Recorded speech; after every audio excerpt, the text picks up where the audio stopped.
दुआ मांगने का तरीका अपनी सीखने वाले तो अपने बच्चों से भी सीख लेते हैं, सीखने वाले तो हर एक से सीखते हैं। वो कहते हैं मैंने दुआ मांगने का सलीका अपनी बीवी से सीखा है। हजरत वो किस तरह?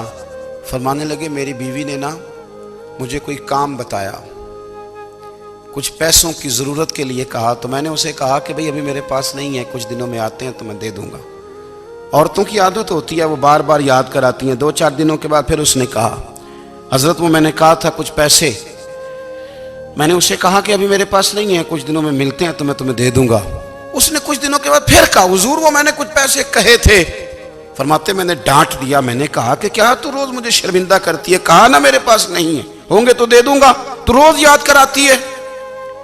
फरमाते उसने पहले तो मेरी डांट को सहा, फिर मेरे सख्त जुमलों ने उसकी आंखों में आंसू पैदा कर दिए, फिर उसने अपने आंचल में अपने उस दुख को समेटा और फिर उसने एक जुमला कहा तो मैं रो पड़ा और मुझे अपने रब से मांगने का तरीका आ गया। मुझे कहने लगी हजरत जी आपने डांट दिया, मैंने सह लिया, पर आप ही मेरे शौहर हैं, बताएं ना आपसे न कहूं तो मैं किस से जाके कहूं। फरमाते हैं मैं रो पड़ा और मैं खुल के रोया और मैं तड़प के रोया और फिर मेरी सिसकियां बंद गईं।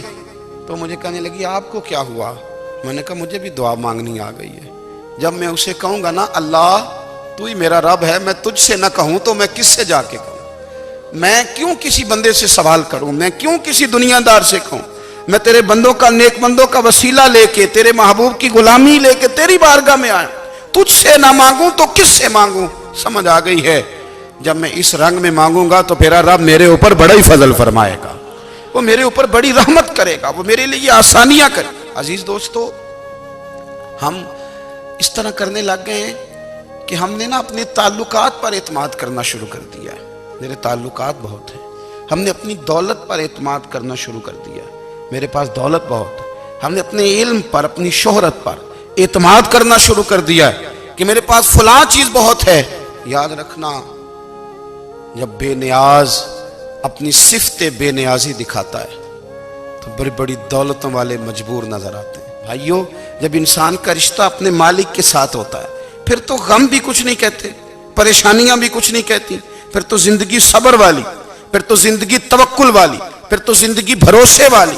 फिर इंसान अपने आप को रुसवा नहीं करता, दुनियादारों से उम्मीदें उसकी खत्म हो जाती, उम्मीदें अल्लाह रसूल से लगा लेता है, मजबूत हो जाता है, मजबूत ताकतवर हो जाता है, खुददार हो जाता है, बावकार